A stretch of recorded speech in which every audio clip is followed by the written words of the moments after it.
सर्वोदय के अहिंसा के रास्ते एक शिविर हमारा चलता है, उसके लिए मैं आया हुआ था।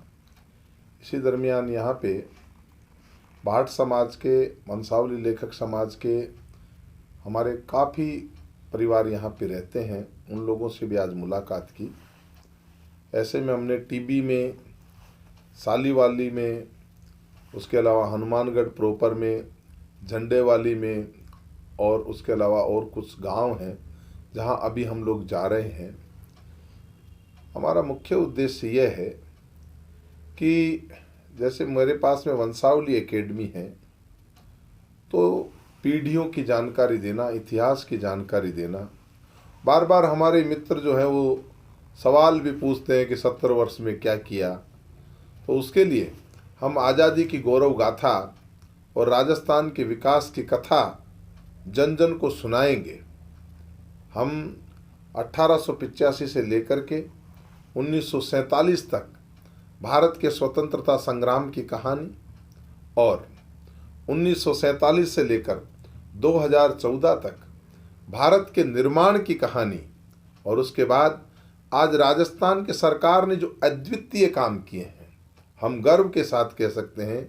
जिस प्रकार की योजनाएं राजस्थान सरकार लेके आई है वो पूरे भारत में कहीं नहीं है, और अगर ये कहूँ कि पूरे विश्व में भी ऐसी योजनाएं कहीं नहीं होगी तो उसी में कोई अतिशयोक्ति नहीं होगी। आज हमारी चिरंजीवी योजना, जिसमें 10 लाख रुपए तक की पूरी दवाइयाँ फ्री, जांच फ्री, सारी योजनाएं स्वास्थ्य की दृष्टि से अगर राइट टू हेल्थ के मामले में देखें तो राजस्थान अग्रणी और अद्वितीय राज्य है। ये हमें कहने में गर्व महसूस होता है। आज हम नरेगा में भी देखें तो बाकी सभी प्रदेशों में 100 दिन का रोजगार है। ये राजस्थान वो पहला प्रदेश है जिसमें 125 दिन का रोजगार है।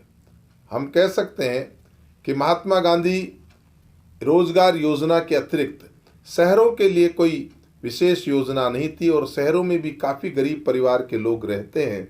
सरकार इंदिरा गांधी गारंटी रोजगार योजना के तहत जो शहरों के लिए रोजगार योजना लेके आई, ऐसी भी अन्य कहीं प्रदेशों में नहीं है। इस प्रकार हमने अभी ग्रामीण ओलंपिक करवाए और उसमें भी विश्व स्तरीय खिताब गिनीज बुक में भी अपने नाम दर्ज करवाए। दादा और पोता एक साथ खेले, इस प्रकार के कई कीर्तिमान स्थापित हमने किए हैं। स्वास्थ्य की दृष्टि से जो भीलवाड़ा का रोल मॉडल, किस तरह से आपदा का प्रबंधन किया जाता है, उसमें कोरोना महामारी के ऊपर जो हमने आपदा प्रबंधन किया वो भी अद्वितीय है। लेकिन इन सब बातों को जन जन तक पहुंचाने के लिए ये वंश लेखक जो आम समाज से जुड़े हुए हैं, रोज कहीं जाकर वही बांसते हैं, वहां जाकर इन योजनाओं की चर्चा करेंगे। हम चर्चा करेंगे पहले चरण में उन स्वतंत्रता सेनानियों की जिन्होंने इस देश को आज़ाद कराया। हमारी अलग विचारधारा वाले लोगों का जन्म भी 1925 में हो गया था, लेकिन उन्होंने कभी जीवन में अंगुली भी नहीं कटाई। वो क्या जाने स्वतंत्रता का महत्व, जिनमें कोई बलिदान ही नहीं रहा, जिन्होंने कभी शहादत नहीं दी, वो उल्टा हमसे प्रश्न पूछते हैं। तो स्वतंत्रता संग्राम की कहानी और भारत के निर्माण की कहानी, जहां एक सुई भी पैदा नहीं होती थी, कोई कॉन्स्टिट्यूशन नहीं था, देश को आज़ाद होने के बाद में क्या किया जाएगा? क्या यहाँ पे जो राजा और नवाब थे उनको देश बांट दिया जाएगा, या देश के लिए कोई नियम बनेगा? 1947 से लेकर 50 तक जिस प्रकार भारत में गणतंत्र की स्थापना की गई और 26 जनवरी को भारत को एक गणतंत्र दिवस के रूप में आज जो हम मनाते हैं, एक बहुत बड़ी टास्क थी जिसके ऊपर काम हुआ, जिसके ऊपर हमें गर्व है। आज वही लोकतंत्र, आज वही जनतंत्र, आज वही गणतंत्र जब खतरे में दिखाई दे रहा है, तो उसके लिए ये वंश लेखक, ये भाट समाज, ये पीछे नहीं रहेगा। जन जन में जागृति पैदा करने के लिए आज समाज को तोड़ा जा रहा है, नफरत के बीज बोए जा रहे हैं, लोगों के अंदर डर और भय का वातावरण निर्माण किया जा रहा है, सरकारी जो एजेंसीज है उनका दुरुपयोग किया जा रहा है। ऐसे में इनके खिलाफ आवाज उठाने के लिए जब हम कहते हैं कि हमने स्वतंत्रता संग्राम में अंग्रेजों में लड़ने के लिए भी हम लोग पीछे नहीं हटे, तो आज ये जो है हमारा मकसद किसी से बदला लेना नहीं है, लेकिन ये भारत जो प्रेम, प्यार, शांति के लिए जाना जाता है, पूरा भारत विश्वगुरु अहंकार के कारण नहीं बनेगा या गुंडागर्दी या दादागिरी से नहीं बनेगा। भारत को विश्वगुरु बनना पड़ेगा तो हमें वो प्रेम और प्यार का मैसेज देना पड़ेगा, और उसके लिए हम भारत माता की जय बोलते हैं, लेकिन हम उससे आगे बढ़कर एक कदम और धरती माता की भी जय बोलते हैं। हमारे सर्वोदय का नारा है जो विनोबा जी ने दिया, जय जगत, जय जगत, यानी धरती माता की विजय। थोड़ी सोच हमारी व्यापक हो। सर्वे भवन्तु सुखिनः सर्वे सन्तु निरामया। भगवान श्री कृष्ण ने स्वयं ने कहा वसुधैव मम कुटुंबकम, तो हम पूरी वसुधा का भी हित चाहने वाले हैं। ऐसे प्यार, प्रेम पूर्ण जो मैसेज है उसको देने के लिए राहुल गांधी जी की जो यात्रा चली है, वो यात्रा भी 2 तारीख से राजस्थान में प्रवेश करने वाली है, और उस यात्रा का मैसेज भी हम जन जन तक पहुंचाएंगे।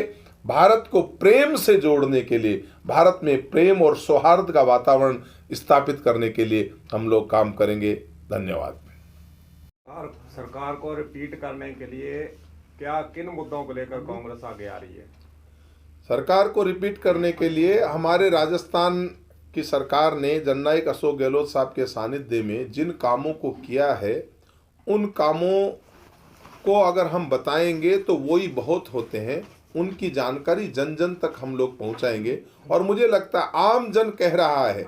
आज आप देखिए, ओल्ड पेंशन स्कीम बंद कर दी गई थी। ये कर्मचारी बेचारे काम क्यों करते हैं? इसीलिए तो काम करते हैं कि हमारे को बुढ़ापे में सरकार पेंशन देगी।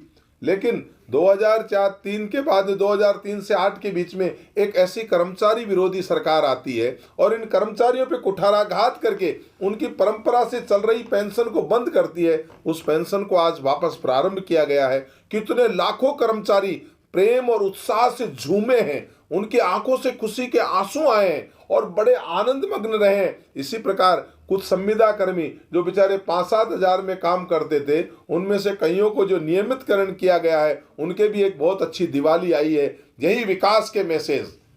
सुविधा कर्मचारियों की बात की है, बहुत से ऐसे सुविधा कर्मचारी हैं जिनको स्थायी नहीं किया गया, उनके लिए क्या कहेंगे? उनके लिए भी विचार करेंगे। दूसरा सवाल है, रोडवेज जो कर्मचारी हैं वो सरकार से नाराज हैं, उनके लिए जो है वेतन देना भी 2-2 महीने बाद दिया जा रहा है, इस पर क्या कहेंगे?